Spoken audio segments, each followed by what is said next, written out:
একসময় মানুষ জুলুমকে জুলুম বলতো। আজ জুলুমকে বলা হয় ক্ষমতা, প্রভাব, এলিট নেটওয়ার্ক। রাসূলুল্লাহ সাল্লাল্লাহু আলাইহি ওয়াসাল্লাম বলেছেন, এক সময় আসবে যখন সত্যকে মিথ্যা বলা হবে আর মিথ্যাকে সত্য। এই হাদিস শুধু ভবিষ্যৎবাণী না, এটা একটা মানচিত্র। ইসলামের ইতিহাস আমাদের বলে, শেষ জামানা মানে শুধু দাজ্জাল না, শেষ জামানা মানে জুলুম স্বাভাবিক হয়ে যাওয়া, হারামকে ঢেকে ফেলা, শক্তিশালীদের অপরাধ অদৃশ্য হয়ে যাওয়া। ঠিক এখানেই এই কাহিনীর জায়গা। একজন সাধারণ মানুষ, কোনো নবুয়তের দাবিদার না, কোনো বাদশা না, কিন্তু তার চারপাশে জড়ো হয় দুনিয়ার সবচেয়ে ক্ষমতাবানরা। ইসলামে একে বলা হয় ফিতনার কেন্দ্র। রাসূল সাল্লাল্লাহু আলাইহি ওয়াসাল্লাম বলেছেন, ফিতনা আসবে অন্ধকার রাতের মতো। অন্ধকার রাত মানে তুমি বুঝতেই পারবে না কোথায় দাঁড়িয়ে আছো। শেষ জামানার একটি বড় আলামত হল জুলুম হবে, কিন্তু বিচার হবে না। কুরআনে আল্লাহ বলেন, আর তোমরা জুলুমকে তুচ্ছ মনে করো না, নিশ্চয় আল্লাহ তা দেখে রাখেন। যখন একজন দুর্বল অপরাধ করে, তার নাম, ছবি, পরিবার সব প্রকাশ হয়। কিন্তু যখন শক্তিশালী অপরাধ করে, তখন তার ফাইল বন্ধ হয়। এটা কোনো নতুন ঘটনা না। এটা ফেরাউনের যুগেও ছিল। ফেরাউন কি বলতো? আমি তোমাদের সর্বোচ্চ প্রভু। আজ কেউ নিজেকে প্রভু বলে না, কিন্তু আচরণটা একই। আমি আইনের ঊর্ধ্বে। ইসলামে একটি ভয়ঙ্কর ধারণা আছে, ইস্তিদরাজ, মানে আল্লাহ কাউকে সময় দেন, শাস্তি দেন না, আর মানুষ ভাবে আমি নিরাপদ। কুরআনে বলা হয়েছে, আমি তাদের ধীরে ধীরে ধ্বংসের দিকে নিয়ে যাই, অথচ তারা বুঝতেও পারে না। শেষ জামানায় অনেক জালেম ধরা পড়বে না, কিন্তু তারা নিরাপদও না। রাসূল সাল্লাল্লাহু আলাইহি ওয়াসাল্লাম বলেছেন, আমার উম্মতের মধ্যে এমন লোক আসবে যারা বাহ্যিকভাবে সভ্য, কিন্তু ভেতরে নেকড়ের মতো। সভ্যতা, মানবাধিকার সব মুখে থাকবে, কিন্তু কাজ হবে হারাম, জুলুম, শোষণ। শেষ জামানার আরেকটি আলামত, হারামকে শিল্প বানানো হবে, পাপকে নেটওয়ার্ক বানানো হবে। একজন মানুষ একা এসব করতে পারে না, এর জন্য লাগে টাকা, ক্ষমতা, নীরবতা। এই তিনটাই যখন এক হয়, তখন ফিতনা জন্ম নেয়। ইসলামে বলা হয়েছে যে জুলুম দেখে চুপ থাকে, সে জালেমের সঙ্গী।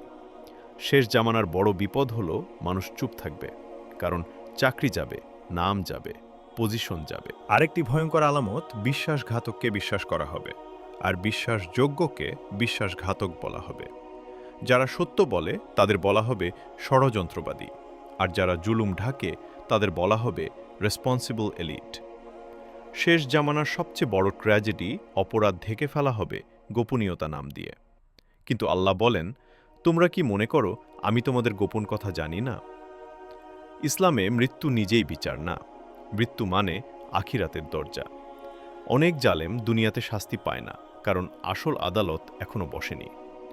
রাসূল সাল্লাল্লাহু আলাইহি ওয়াসাল্লাম বলেছেন, জালেমকে আল্লাহ ছাড় দেন, কিন্তু ছেড়ে দেন না। শেষ জামানার ফিতনা এমন হবে, মানুষ ভাববে সব শেষ, কিন্তু মুসলমানের আকীদা বলে হক কখনো নিঃশেষ হয় না। যতই ঢেকে রাখা হোক, সত্য একদিন বের হবেই।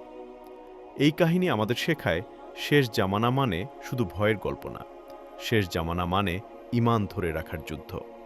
রাসূল সাল্লাল্লাহু আলাইহি ওয়াসাল্লাম বলেছেন, সে সময় ঈমান ধরে রাখা হবে আগুনে কয়লা ধরার মতো। তাই প্রশ্নটা হলো, তুমি কোন দলে থাকবে? চুপ থাকা এলিটদের দলে, নাকি সত্যকে আঁকড়ে ধরা অল্প কিছু মানুষের দলে? এই কাহিনী কাউকে দাজ্জাল বানায় না, কিন্তু এটা দাজ্জালের পথ প্রস্তুত হওয়ার ইশারা দেয়। কারণ দাজ্জাল আসবে এমন এক দুনিয়াতে যেখানে জুলুম স্বাভাবিক আর সত্য অস্বস্তিকর। আল্লাহ আমাদের সেই দলে রাখুন যারা শেষ জামানার ফিতনায় চোখ খোলা রাখে, ঈমান বাঁচিয়ে রাখে।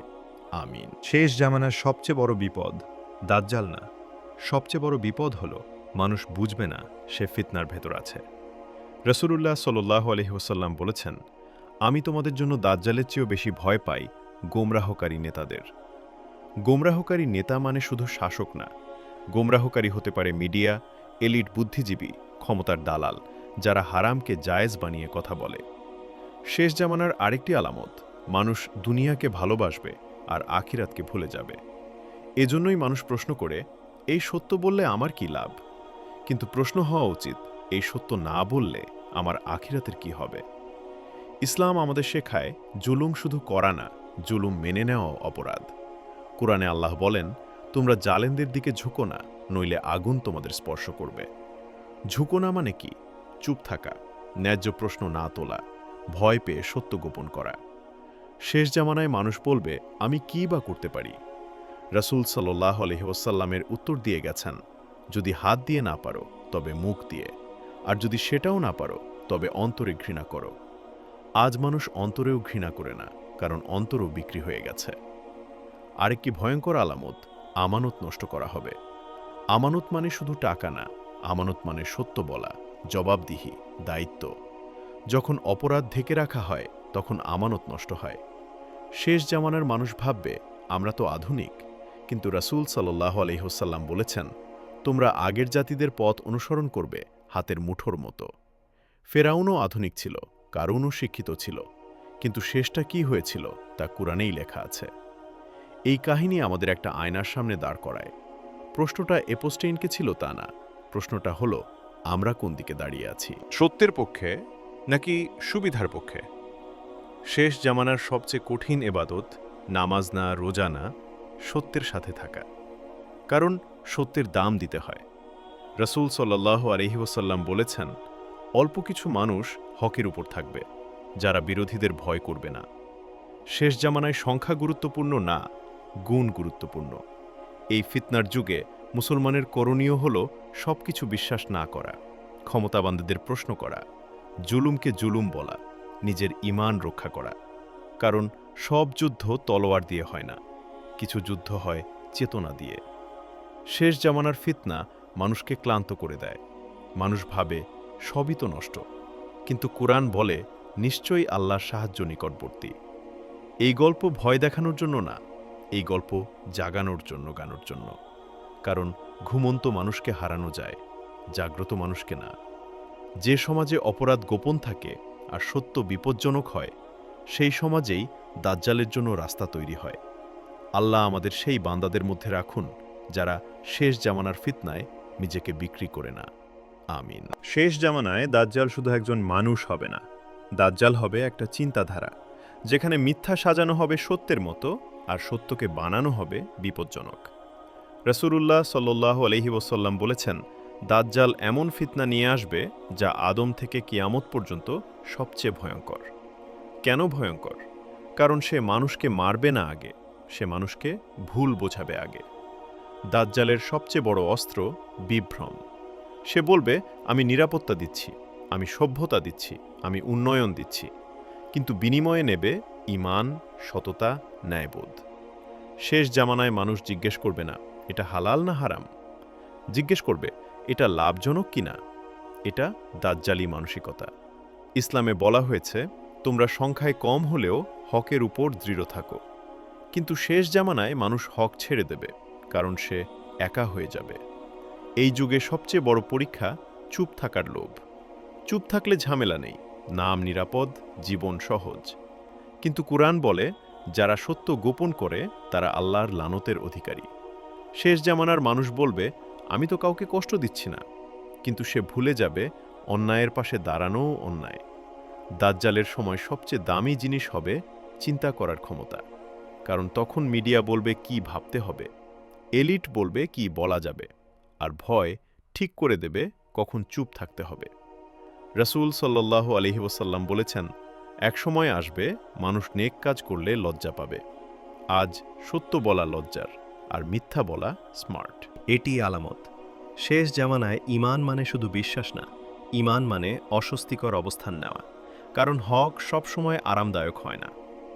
এই কাহিনী শুনে যদি কেউ ভাবে এসব অনেক দূরের কথা, তাহলে মনে রেখো, শেষ জামানা মানে শেষ দিন না, শেষ জামানা মানে নীরবভাবে নষ্ট হয়ে যাওয়ার সময়। দাজ্জাল আসার আগেই মানুষ দাজ্জালের মতো ভাবতে শুরু করবে। এটি সবচেয়ে ভয়ঙ্কর ইশারা। এখন প্রশ্নটা খুব সহজ, তুমি কি এমন দুনিয়ায় থাকতে চাও যেখানে অপরাধ গোপন আর প্রশ্ন করা অপরাধ? নাকি তুমি সেই অল্প কিছু মানুষের একজন হবে যাদের কথা রাসূল সাল্লাল্লাহু আলাইহি ওয়াসাল্লাম বলেছেন সুসংবাদ সেই অল্প লোকদের জন্য? এই ভিডিও কোনো সিদ্ধান্ত দেয় না, এই ভিডিও তোমাকে সিদ্ধান্ত নিতে বাধ্য করে। কারণ শেষ জামানায় নিরপেক্ষ থাকা যায় না, নিরপেক্ষতা মানেই ফিতনার পক্ষে থাকা। আল্লাহ আমাদের অন্তর পরিষ্কার রাখুন, চোখ খোলা রাখুন, সাহস দিন সত্যের সাথে থাকার। আমিন। একদিন এমন সময় আসবে কেউ কাউকে দোষ দেবে না, কারণ তখন সব অজুহাত শেষ। সেদিন বাবা বলবে, আমার ছেলে আমাকে ভুল পথে এনেছিল। ছেলে বলবে, আমার বাবা আমাকে সত্য শেখায়নি। কুরআনে আল্লাহ বলেন, সেদিন ঘনিষ্ঠ বন্ধুরাও একে অপরের শত্রু হয়ে যাবে। সেদিন আর বলা যাবে না আমি জানতাম না, কারণ সত্য তোমার সামনে এসেছিল, কিন্তু তুমি চুপ ছিলে। শেষ জামানার সবচেয়ে বড় ট্র্যাজেডি, মানুষ খারাপ ছিল না, মানুষ নীরব ছিল। রাসূলুল্লাহ সাল্লাল্লাহু আলাইহি ওয়াসাল্লাম বলেছেন, কিয়ামতের দিন প্রথম প্রশ্ন হবে, তুমি যা জানতে তা দিয়ে কি করেছ? না তুমি কত লাইক পেয়েছ, না তুমি কত ফলোয়ার বানিয়েছ, বরং তুমি সত্যের পাশে দাঁড়িয়েছিলে কিনা। আজ আমরা এমন এক যুগে আছি যেখানে সত্য বলার জন্য অস্ত্র লাগে না, সাহস লাগে। শেষ জামানায় সবচেয়ে দামি জিনিস হবে একটা সৎ অন্তর, কারণ চারপাশে সবাই বুঝিয়ে বলবে সব ঠিকই তো চলছে, কিন্তু কুরআন বলে তোমরা সংখ্যায় বেশি দেখে ধোকায় পড়ো না। হক কখনো সংখ্যায় বড় হয় না, হক হয় ওজনে ভারী। এই কাহিনী শোনার পর যদি কেউ বলে আমার কি আসে যায়, তাহলে সে বুঝে নেয়নি শেষ জামানা মানে আগুন নয়, শেষ জামানা মানে অন্তরের মৃত্যু। রাসূল সাল্লাল্লাহু আলাইহি ওয়াসাল্লাম বলেছেন, হৃদয় কালো হতে হতে এমন হবে ভালো আর মন্দের পার্থক্য থাকবে না। এটিই সবচেয়ে ভয়ঙ্কর আলামত। আজ আল্লাহ আমাদের সামনে একটা সুযোগ রেখেছেন, চুপ থাকার সুযোগ না, বরং সোজা থাকার সুযোগ। হে আল্লাহ, আমাদের এমন অন্তর দাও যা বিক্রি হয় না, আমাদের এমন চোখ দাও যা সত্য চিনতে পারে, আমাদের এমন জবান দাও যা ভয় পায় না কিন্তু অহংকারও করে না। হে আল্লাহ, আমাদেরকে সেই দলে রেখো না যারা জুলুম দেখে হাসে, আমাদেরকে সেই দলে রেখো যারা জুলুম দেখে কাঁদে আর অন্তত অন্তরে ঘৃণা করে। হে আল্লাহ, শেষ জামানার ফিতনায় আমাদের ঈমান বাঁচিয়ে রেখো। যেদিন সত্য বলা কঠিন হবে সেদিন আমাদের শক্ত করো, যেদিন চুপ থাকা সহজ হবে সেদিন আমাদের জাগিয়ে রেখো। কারণ হে আল্লাহ, আমরা জানি দুনিয়ার আদালত ব্যর্থ হতে পারে, কিন্তু তোমার আদালত কখনো ব্যর্থ হয় না। এই দুনিয়া অন্ধকার হলে সমস্যা নেই, সমস্যা তখনই যখন অন্তর অন্ধকার হয়ে যায়। আল্লাহ, আমাদের শেষ নিঃশ্বাস পর্যন্ত হকের উপর রাখুন।